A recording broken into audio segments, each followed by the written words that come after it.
Hello guys, at mag-quick update lang tayo dito, stock update tayo. Stock update, wait lang. And pwede nyo i-check sa may channel Stock Play sa YouTube Ayan, so bali meron tayong first video, second video guys. I-check nyo na lang, ayan stocks update. Then we have here, ayan, so top trending stocks. Kaninang umaga yung isa Ngayon, update lang tayo ulit kung ano nangyayari. Oops, breakout. So breakout ba yan? For SEC guys, tingnan natin kung ano yung nangyayari before. So dito wala namang mga fake outs, Ayan, so dito lang meron guys. Ito.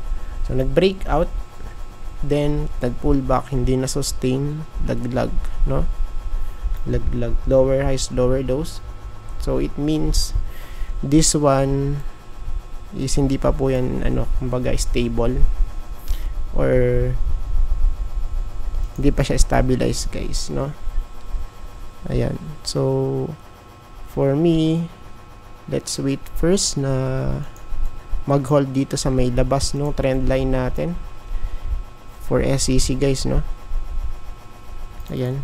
So ito pinakita natin. Let's see guys, resistance. So siguro i-check natin sa weekly muna. Ayan, so nagano dito close, nag-close guys. Okay. So right now, pinakamalapit, so I think dito sa gawiri ito, ayan sa May 34. Pero kasi pagka sa next week guys, okay, pagka di nag-rally tas bumalik dito, dapat mag-hold. Ayan sa may support natin before dito guys, okay, sa area na to. So for now, iiwan muna natin yan, nakatiwangwang na ganyan guys. Okay, so hindi pa naman siya really breakout na matatawag, because yun nga, yung last time hindi na sustain, diba? So tingnan natin. Next one is DMC. DMC guys, uy, napaka nice naman na DMC, napaka nice, and sana masustain to kasi resistance na to guys So dalawang resistance yung nahit, right now nasa siya 11.9. next resistance sa may 12.7 na yan. So for this one, tignan natin. Okay, for me for me medyo maganda talaga itsura na to, right? Because we have here, okay, so parang ganyan yung kanya itsura guys, So para siyang head and shoulder pattern na inverse head and shoulder pattern. Ayan. So for now, dito sa weekly, okay, tignan natin kung makakapanik pa to, Ayan, pero may chance guys. Ayan, kasi di pa naman siya overbought dito sa weekly So sa daily, pwede pa. So pwede pa nga to guys, pwede pa mag-rally.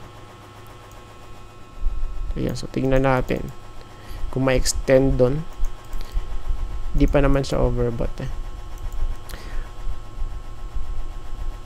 200 day I think to.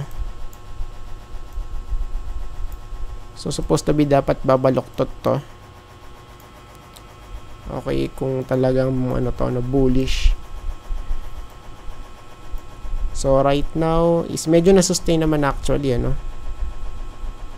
since nung nag-retest dito guys noong April 2024. So right now, very huge and long candlestick to guys, ano. Ayan. So it means pwede pa na mag-rally to. So ngayon, i-check natin 4-hour chart maybe. Baka meron lang tayong makita. So this time, meron tayong isang overbought dito, pero still pwede pa rin mag-extend, no? Ayan. Save. Next natin is LTG. For LTG, napaka-solid naman LTG. So siguro mag-update tayo bukas siguro maybe, or sa Sunday, sa mga on sale na mga stocks, ano, plus with dividend siguro pwede. Ayan. So let's try na gumawa ng video na pagkasinipag-sipag. LTG nag-rally since nasa resistance nga eh. So papunta na siyang 10.6, pwede pa. 10.6 goods. Di pa naman overbought to. And remember guys, yung nakita natin dito, malaking triangle to. O, diba? So malaking triangle yan. So it means, of course, pwedeng target dyan. Ayan, susukatin natin.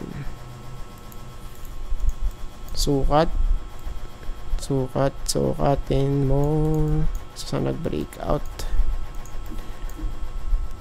Ididikit lang natin na konti. Ayan, o. So, possible target sa 20. Okay, pwede nga rito sa 20, no?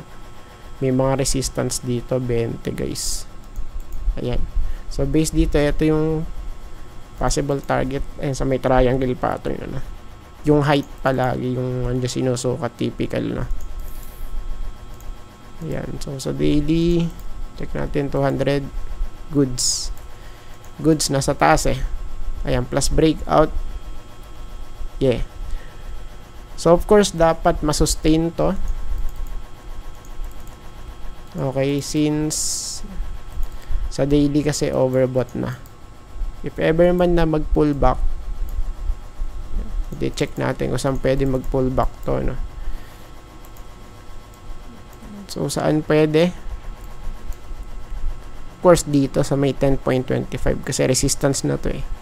10.6 resistance yan. 10.6, ito yun. Then yung support, since overbought na, no? Okay, pagka di nag-extend, ayan, 10.25 at least dito guys. Okay, sa area na to.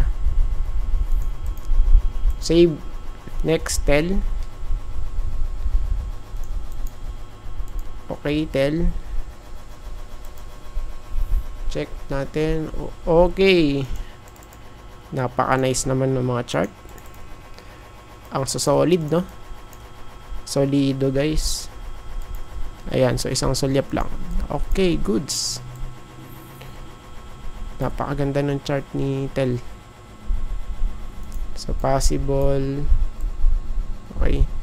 So, ito kasi itsura niya, ano? Kung titignan natin sa big picture niya. So, of course, yung trend, pwedeng mag-rally as high as 19, ano ba ito? 1960. Ayun, no? Okay, so bagsak, sideways. Typical eh, 'di ba? Tapos boom. Ayan, then sideways, markdown pace, accumulation ulit dito, then possible latest ulit dito, guys. Okay, so 1960. No? So it means possible accumulation pace to, guys. And once na ano to, mag-breakout sa 1960, uy. Of course, ibang usapan na to, no? Okay, pag ganun na itsura niyan. So for now, Let's see. Sa daily, galing sa baba, tas hindi pa rin overbought. Yeah. So, pwede itong mag-explode. Tingnan natin, ano? For the meantime, let's add first resistance. So, saan pwede? I think dito, pwede rito, guys, ano? Okay, sa area na to. Yan. Dito, guys. 1603. Basta malapit dyan.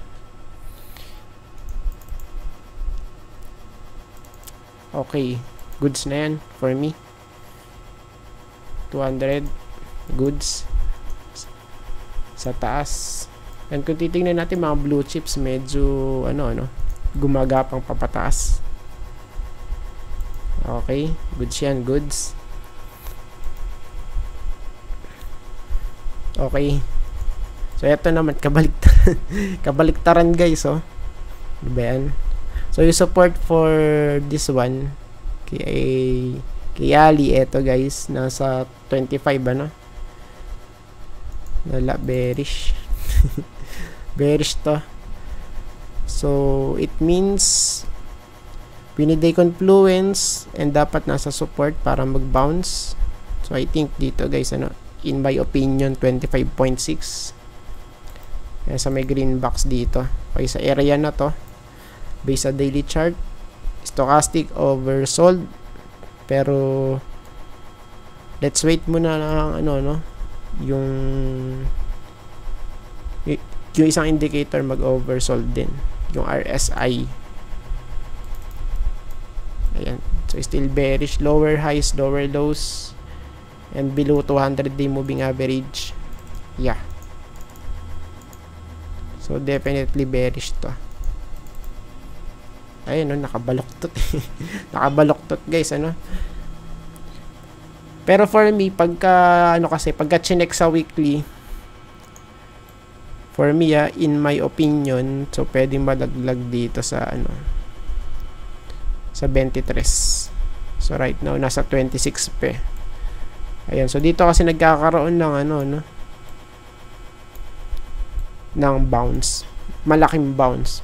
And of course, ayan. So, pag-check natin kasi to,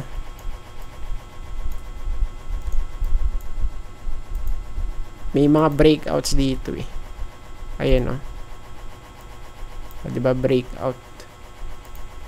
Then, push. So, dito rin, breakout, push. Okay. So, for this one, ala pa.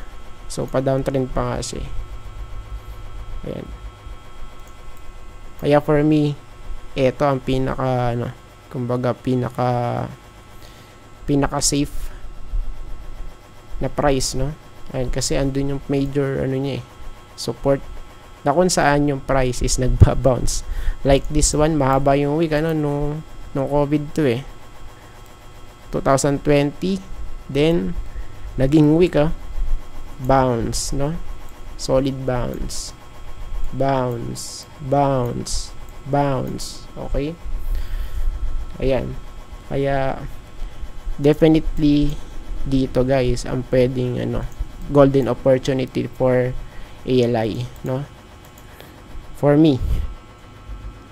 Ayan. And last, etong globe, check natin. Okay, pula. Namula overbought, Ayan, kaya palagi nyo i-check, guys, yung weekly. Baka kasi overbought na rito, tas overbought pa sa daily. Finish na ang bayabas. Finish na, pag ganun. Okay, tapos na ang boxing. Ayan, kasi sa malamang pag ganun, may setup na ganun. Sa malamang pa-reverse na yung trend. So, for this one, sa daily, bounce to, typical bounce. Okay. So, pwede pang mag-rally, of course, yes, pwede. At mag-create ng divergence. Ayan, so, pwedeng ganun, So, we have here, pullback, then possible, mag-overbought ulit. Ayan. Since yung, natin, stochastic dito nasa oversold na, no? Based sa daily chart. So it means so of course mag-retest muna dito yan. Okay, malapit sa 2,000, then okay, possible mag-create ng higher high, no?